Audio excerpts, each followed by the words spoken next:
కట్టింది పైన మహారాష్ట్ర అని చెప్పి ఎస్ఆర్ఎస్పీలో కిందికి నీళ్లు రావని ఆందోళన చెందే మన జిల్లాలోని ఎస్ఆర్ఎస్పీ రైతాంగం ఏదైతే ఉన్నదో వాళ్ళందరికీ కూడా ఒక్కసారి ఆలోచించాలని చెప్పి నేను కోరుతా ఉన్నా. ఎప్పుడన్నా ఏ నాయకుడన్నా వరద కాలువను కూడా నీటి నిల్వకు వాడుకోవచ్చు, రివర్స్ పంపింగ్ ద్వారా మేడిగడ్డ, అన్నారం, సుందిల్లా, ఎల్లంపల్లి బారేజీలు కట్టడం, అక్కడ నీళ్లు నిల్వ ఉంచడమే కాదు, శ్రీరామ్ సాగర్ దాకా కూడా మళ్ళీ రివర్స్ పంపింగ్ ద్వారా ఎస్ఆర్ఎస్పీ ఆయకట్టుకు జీవం పోయవచ్చు అనే ఆలోచన ఏ నాయకుడన్నా చేసిండా ఒక్కసారి మీరు ఆలోచించాలని చెప్పి ఈ జిల్లా రైతాంగాన్ని నేను కోరుతా ఉన్నా. గోదావరి జలాల్లో బ్రహ్మాండంగా ఇప్పుడే అన్న చెప్పినట్టు, ఈటెల రాజేంద్ర అన్న చెప్పినట్టు అద్భుతంగా కరీంనగర్ జిల్లా రేపటి రోజున ఒక వాటర్ జంక్షన్ కాబోతా ఉన్నది. మొత్తం రాష్ట్రానికే తలమానికం లాంటి కాళేశ్వరం ప్రాజెక్టు అందులో కడుతున్న మేడిగడ్డ కావచ్చు, అన్నారం కావచ్చు, సుందిల్ల కావచ్చు, అదే రకంగా ఎల్లంపల్లి కావచ్చు, ఆ పైన కడుతున్న సదర్మాట్ కావచ్చు, మొత్తం గోదావరి జిల్లాలతో ఈ జిల్లా పునీతం కాబోతున్నదనే మాట కూడా నేను ఈ సందర్భంగా మీకు విజ్ఞప్తి చేస్తా ఉన్నా. ఈ జిల్లా రైతాంగం యొక్క కష్టాలు తెలిసిన బిడ్డగా, ఒక రైతుగా గౌరవ ముఖ్యమంత్రి గారు ఈరోజు కరీంనగర్ జిల్లాకు సంబంధించి కూడా చాలా ప్రయత్నాలు చేస్తూ ఉన్నారు. కానీ ఏ కాళేశ్వరాన్ని అయితే మనం ప్రతిష్టాత్మకంగా తీసుకొని కడతా ఉన్నామో, ఏ కాళేశ్వరానికైతే దాదాపు 80,000 కోట్ల రూపాయలు ఖర్చు పెడతా ఉన్నామో, దాని గురించి కూడా నరేంద్ర మోడీ గారు, భారత ప్రధానమంత్రి గారు గజ్వేల్కి వచ్చినాడు, మిషన్ భగీరథ ప్రారంభోత్సవానికి వచ్చినాడు. మన ముఖ్యమంత్రి గారు లక్షల మంది సమక్షంలో అడిగినారు, అయ్యా ప్రధానమంత్రి గారు, మీరు పక్క రాష్ట్రమైన ఆంధ్రప్రదేశ్లో పోలవరం ప్రాజెక్టుకు జాతీయ హోదా ఇచ్చినారు. అంటే జాతీయ హోదాతో ఏమొస్తుందంటే 90% పైసలు, 80,000ల్లో 90% పైసలు కేంద్ర ప్రభుత్వం నుంచి వస్తాయి. మాకు కూడా అట్లనే కాళేశ్వరానికో లేకపోతే పాలమూరు ఎత్తిపోతల పథకానికో ఒక ప్రాజెక్టుకు జాతీయ హోదా ఇవ్వండి అన్నారు.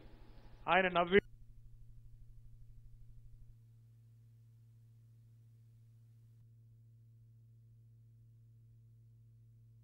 మన పార్లమెంట్ సభ్యులు ఢిల్లీలో 16 మంది ఉంటే ఢిల్లీ గద్దె మీద ఎవరు కూర్చోబెట్టాలనో మనమే నిర్ణయించే పరిస్థితి వస్తే తన్నుకుంటూ రాదా జాతీయ హోదా స్థాయి మన ప్రాజెక్టులకు మీరు ఆలోచించాలని చెప్పి నేను కోరుతా ఉన్నా. అయితదా కాంగ్రెస్ వాళ్ళతోని, బీజేపీ వాళ్ళతోని? కాంగ్రెస్ వాళ్ళు ఇక్కడ ఉన్నోళ్ళు మొన్న ఇక్కడ నిలబడ్డ ఆయన అయితే ఎప్పుడు బాగా మాట్లాడతాడు, నాకంటే బాగా మీకే ఎరక. మా కమలాకర్ నాకు అందరికంటే బాగా తెలుసు, గుర్తుంది. ఇక్కడ ఉన్న కాంగ్రెస్ ఆయన వర్కింగ్ ప్రెసిడెంట్ అయింది, ఆయన రేపు నిలబడేది కూడా ఆయననేనట. ఒక్కసారి యాద్ చేసుకోవాలని చెప్పి నేను కోరుతున్నా. ఈ పెద్ద మనిషి కాదా గతంలో కాంగ్రెస్ ప్రభుత్వంలో ఆనాడు ఒక భాగస్వామిగా ఉంటూ, అప్పటి ముఖ్యమంత్రికి అనుచరుడుగా ఉంటూ, ఆనాడు మనం కరీంనగర్ పార్లమెంట్ ఉప ఎన్నికలకు పోయినాడు, మనకు వ్యతిరేకంగా పనిచేసింది ఈయన కదా. ఆ తర్వాత ఆ ముఖ్యమంత్రి గారు చనిపోతే ఆయన కొడుకును ముఖ్యమంత్రి చేయాలని ర్యాలీ చేసింది ఇక్కడ నిలబడ్డ పెద్ద మనిషి కాదా. ఆఖరికి కేసీఆర్ దీక్ష మొదలైన తర్వాత, తెలంగాణ సమాజం ఉప్పెనలాగా కదిలిన తర్వాత, ఆనాడు దిక్కులేని పరిస్థితుల్లో అనివార్యంగా ఆఖరికి వచ్చి నిలబడి పప్పంతా ఉడికినాక వచ్చి ఉప్పేసినట్టు చేసి ఇక మేము కూడా చేసినాం ఉద్యమం అని చెప్పి డైలాగులు కొట్టింది తప్ప ఎన్నడన్నా వీళ్ళు కలిసి వచ్చిండ్రా ఒక్కసారి మీరు ఆలోచించాలని చెప్పి నేను కోరుతా ఉన్నా. ఉర్దూలో చెప్తారు పెద్ద మనుషులు, ఖూన్ కి చీటీ లగాకే షహీదో మే షామిల్ హోనే నిక్లే అని. అంటే చిన్న రక్తపు మార్క అంటించుకొని నేను కూడా అమరవీరుల్లో ఒక్కనని చెప్పి కొంతమంది బయలుదేరుతారు. అట్లా ఇక్కడ ఉండే కాంగ్రెస్ నాయకులు గతంలో ప్రవర్తించింది కూడా మర్చిపోద్దని చెప్పి కూడా నేను కోరుతా ఉన్నా. అయినా ఒక్కసారి మీరు ఆలోచించండి, పొరపాటున కాంగ్రెస్ 1, 2 పార్లమెంట్ సీట్లు పొరపాటున గెలిచినా ఏమైతుంది వీళ్ళతోని? గులాములు వీళ్ళు ఢిల్లీకి. రాహుల్ గాంధీ సిట్ అంటే సిట్టు, స్టాండ్ అంటే స్టాండు, ఉరుకుమంటూ ఉరకాలే, ఆగుమంటే ఆగాలి. వీళ్ళకన్నిటికీ ఢిల్లీయే.